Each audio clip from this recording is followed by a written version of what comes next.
Okay, so I turned the bid today. This bid was for Riviera del Sol Neighborhood Park in San Diego. This was a prevailing wage job. Spent a few days bidding on this job. We're not good at parks. We're not really good at flat work. And one of the main reasons why, which we're trying to build up and get better at, we just don't have the amount of finishers that's needed for those large jobs in house. So we're bidding against contractors that can supply those finishers in house versus I have to sub out that type of work. Right? So it makes it a challenge to do large flat work, sidewalks, and things like that. But still, nonetheless, I bid on this job because there's a ELBE, I think it was 21% ELBE requirement, right? So that means that the general contractors bidding on the job have to show that they are using or are using ELBE contractors and SLBE contractors for a certain percentage amount towards that bid for them to qualify as a awarded contractor. So I said, I bid on another park a few months ago, got smashed on that. Bid on this one. Now the details on this one is that my bid came in at $756,000, $923. Right? Let me show you guys.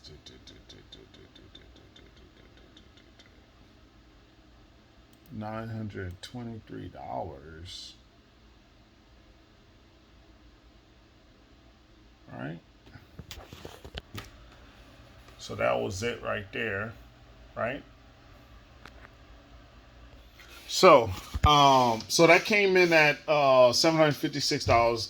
Now there were seven, I believe it was seven contractors that bidded on this. Chapui. I think it was seven. Let's see here.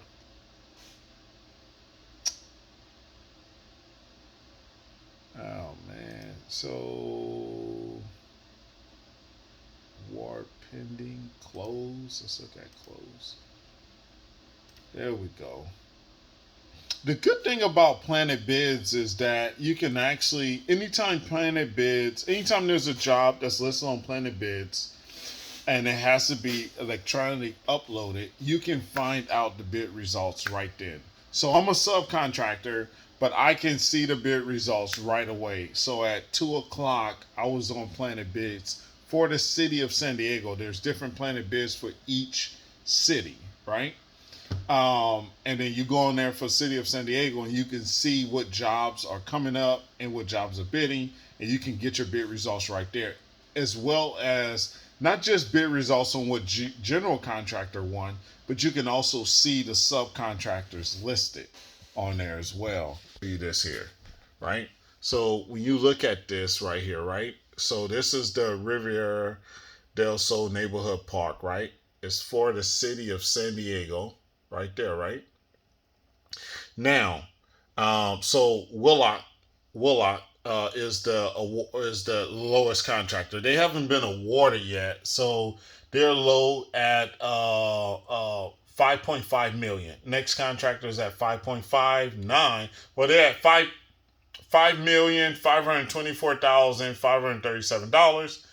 As you can see where they're at, they're at 559, they're at 573, 584, and so on. It goes higher and higher. So these are the contractors. So when you click here, you can actually see that it lists, Willock contractor information, and then you can go to all the subs here. And then you can see the subs that's bidding on this.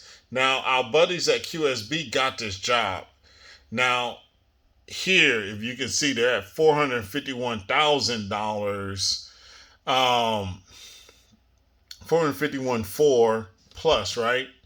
I was at seven. What's that? What did I say? 756 or something like that. So 4, 5, 6, 7. That's 300 grand left on the table by them. I don't know what's all in that number. I did call my buddies at QSB and say, hey, how'd you get so low on that? So they're looking at it, but this is definitely a good way to see your results right away. Now, I didn't only got listed by this contractor down here. Okay, that's what sucks. But where did I feel I went wrong at on this project? Don't quite know yet. I think I was very aggressive. I think I could have been a little bit more aggressive on it. When you actually look back, it's like, so sometimes what I'll do, and I did that on this bid here, is I will go back into my bid and I will start, you know, the areas that I was feeling like I could have went tight but didn't go tight on, I'll go back through and I'll just start changing numbers, right?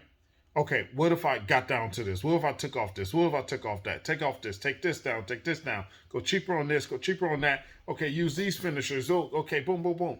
And then I'll see where my number is at just to see where I could have actually gotten down to. And it's just an exercise. I will save that bid as something else. Revising to see if I can get down to a cheaper cost, right? And then I'll rename it and then I'll start playing with those numbers. I'll spend a little bit of time on it, maybe 10, 15 minutes on it, see where that number can land at, lowest possible number, almost to a point. It's not even almost. It makes me uncomfortable on how low I go on that, just to see where it would be at. No matter what I did, I can't take off 200 grand, 300 grand. Probably I can take off 100 grand, right? I'm I'm bidding it tight going in there because I want to get the job. It's just sometimes you can relook at things and say, hey, you could have went tight on this, tight on that. I did that. I did not get down to where my buddies were at, which I don't expect to get down to that, 200, 300 grand. Um, but I did lower it down. But this does give me some data. I probably would not be bidding on another park anytime soon, even if it has that ELBE percentage that's need to be obtained for that project. I probably pass on it. I'll probably give it another. I don't know, maybe what is this? September is August.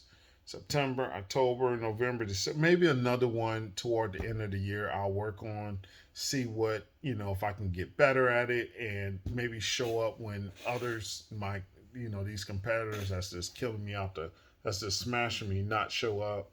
We'll see about that. But right now, my main focus is still trying to recover from not landing a bunch of work at the beginning of the year, and kind of getting adjusted to my market showing a lot lower pricing on the project. So mind you, it's all prevailing wage. So you don't. So I was seeing a lot of contractors, subcontractors, and generals turning in a lot cheaper pricing. So it took me a while to contract to that, to adjust to that, and now I see myself winning bids, which is great. But this one goes into the losing pile, right? But I am really focused on the type of bids. I've been really landing projects anywhere from 300 to 500,000 right now. I bid on this one because I want to try to get some big ones here in the pipeline. From 500 to a million. I want to get those in there. I just been on another project before this one that came in at 2.3 million. I'm still waiting on word for that one. That one's a school. Um, we'll see about that one. That one had two different buildings on it. One of the buildings was a two-story building, and the second floor had normal weight concrete, right? Not lightweight, but normal weight concrete. And then there was no concrete on the roof. The second building had three levels. So it had a lower level, which was half, and then the huge, I think the retaining wall was like almost 300. There was a 12-inch concrete retaining wall on that one where it retained the soil back for the second floor. And the weird thing about this one was that the second floor was half on grade and half on metal deck, right? So you had half on grade with footings, and you had half of it on metal deck with normal weight concrete. And then you had a third floor on that one, which was normal weight concrete. And then you had a bunch of site work. Like I said, my bid for that one came in at 2.3 million. We'll see. I probably get word on that one because that one was actually to a GC that already had it. So that was, I believe, a leaseback project. So the leaseback contract was already selected. They already had the job, and I was bidden as a sell for that. So we'll see where that one lands at. So you'll see me trying to fit in some of these larger projects in my mix of bids at the same time going after that sweet spot of that $300,000 to $500,000 jobs. I'm doing pretty good. I got another one that's on the board right now, a school. I don't know. It bids on 17. I don't know what the final price for this one is, but it's probably going to be around 300,000. It looks small. Site work looks small, so it might even be 2 to 300,000, but we'll see. I'll plug this one out, blow this one out within the next day or two. Kind of already started with the foundation, getting through it, but we'll see how that one go. I keep you guys posted on that. I got about, I want to say, maybe a total of 5 jobs on my list for the rest of this month. I do go on vacation for a little bit toward the end of this month to Vegas.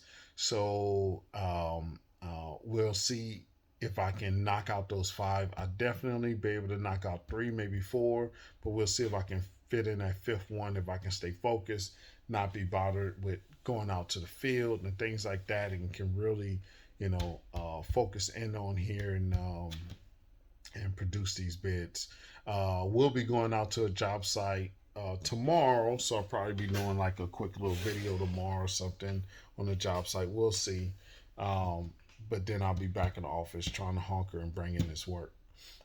Hey, my construction entrepreneurs, if you're in the same situation, let me know. Turn out these bids, bring in work for your company. Let me know. Let me know your struggles, your challenges, so we can kind of discuss. Maybe even put our heads together to figure out what we can do different, or maybe we could team up. I'm always looking for bids from rebar contractors that's out there, finishing companies that's out there, caisson drilling companies, um, excavation companies, backhoe operating companies. Those companies is what I always look out to get numbers from. Not on every job, but that is one thing that I do look for. Okay. My construction entrepreneurs wanted to reach out to you guys with this video. Hustle hard, then hustle harder. Catch you on the next one.